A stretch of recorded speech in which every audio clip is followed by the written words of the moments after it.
within SADC. On the sidelines of the International Migrant Day commemorated in Harare this Tuesday, government also stated it is looking into the critical issue to ensure that pensions for diasporans is guaranteed. Theophilus Chuma, ZBC News, Harare. The National Assembly this Wednesday gave their 2025 national budget recommendations to the Minister of Finance and Investment, Professor Mthuli Ncube. The Speaker of the National Assembly opened the floor to the committee chairpersons, whom sector by sector set forth their concerns, queries and proposals. The Minister is to give 200 million to the digitization project so that they can put at least 10 transmitters across the length and breadth of the country.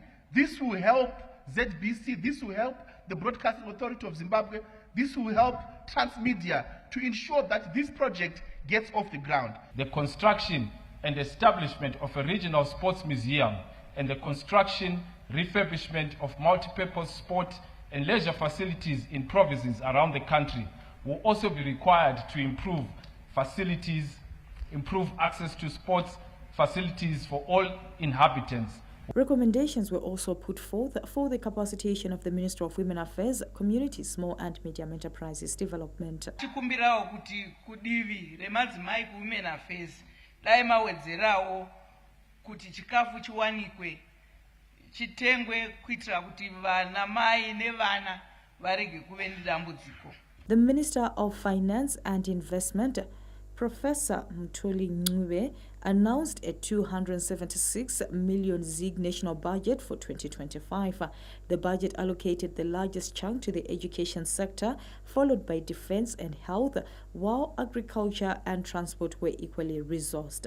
Memory Chamisa, ZBC News, Harare. The Zimbabwe Broadcasting Corporation has been challenged to develop and implement innovative strategies that drive institutional growth, enhance competitiveness, and ensure long-term sustainability.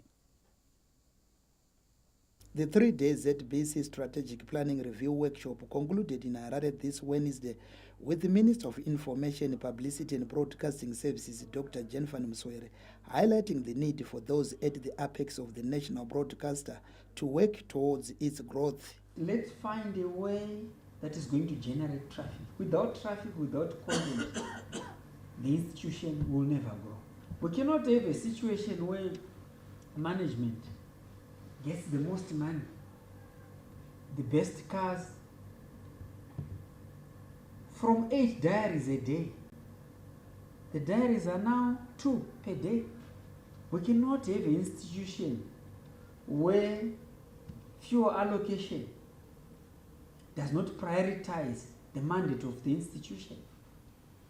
And the board has the responsibility to realign the institution in order to ensure that we achieve. Dr. Mswere also implored the ZBC board and management to be alive to the challenges facing the national broadcaster.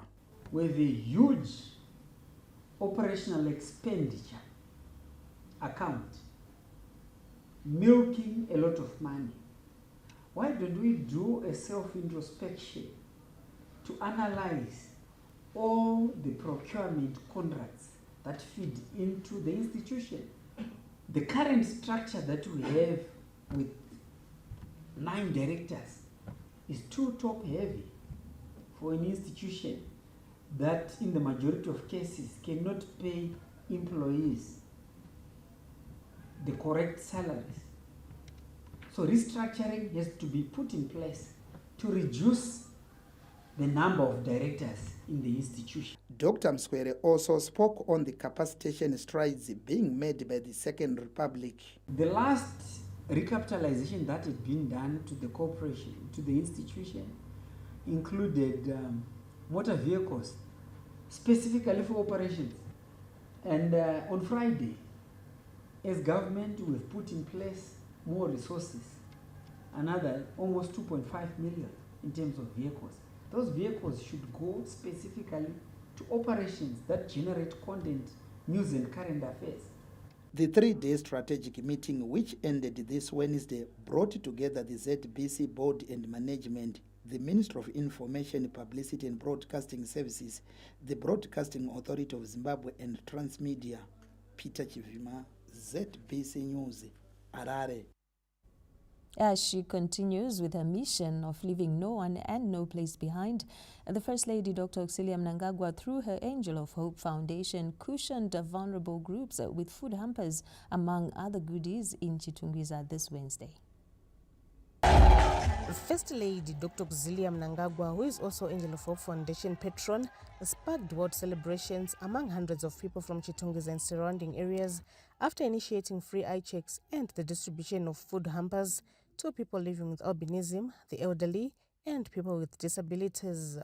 Amai brought Christmas hampers for 3 groups, which are people with albinism, the elderly, and people with disabilities. Those who got their eyes examined also received free spectacles. Amai Mnangagwa, through the Angel of Hope partners, brought eye specialists who performed eyesight checks on the elderly, people with disabilities, and people with albinism. They were provided with spectacles which suit their respective eye problems. People with albinism were provided with sunglasses. Cognizant of the needs of people with albinism, Amai cushioned them with sunscreen lotions and lip care balm to insulate them against heat. The lotions are courtesy of the Chinese ambassador to Zimbabwe, Mr. Zhou Ding, and his wife, in fulfillment of a pledge they made recently to compliment Amai Mnangagwa's philanthropic works. In her address, Dr. Mnangagwa thanked the Chinese embassy for their continued support of Amai Mnangagwa's philanthropic work. Dr. Mnangagwa also spoke at length about destructive beliefs and superstitious practices that endanger the lives of those living with albinism. I would like to begin by thanking the Chinese embassy under the leadership of the Chinese ambassador, His Excellency Mr. Zhou Ding, and Madam. I want to thank them for their continuous support of the philanthropic work I carry out through Angel of Hope Foundation. Today, they have donated lotions to assist those living with albinism, a very significant gesture that is of immense help to the specific group here present. In contemplating the myths that surround albinism, we uncover a troubling belief prevalent in certain communities, the notion that wealth can be attained through mystical means, often involving individuals with albinism. Kana wafunga zvokupfuma uchida kupfuma nemhuri yako, chinzvera mabhuku, chitsvaga ukama neushamwari nevari mumabhizimusi, uchaona uchitanga rako bhizimusi richibudirira richiendera mberi usina kudeura ropa remwana uyu. Munyika yedu ino yeZimbabwe tinoremekedza vanava nekuvada nezvavari. Hatidi kufa takanzwa mweya wakadaro kana kuti unobva kupi kuti unzi wapinda munyika yekwedu. Nhasi takaungana pano, ambassador vari pano, takaunganira albinism, vana vedu ava takatarisana navo. Ngativei vachengeti vavo. It is disheartening to witness some husbands still choosing to abandon their wives for bearing children with disabilities, driven by superstitious beliefs. Amai Mnangagwa also made a clarion call for people to take good care of the elderly, to work hard using one's hands, and to live dignified lives. Tikutaura nyaya yevakwegura vedu ava kwavakafamba nako nekwavakabva nako. Tikada kuti titi mumwe nomumwe asimuke atidzidzise. Atibude pano tisina chatadzidza. Atibude pano tisina chati chanochinja kugara kwakanaka kumba. Nokuti ndo vakatanga vakatitangira. Matambudziko atikusangana nawo nhasi avo vakatapfuura.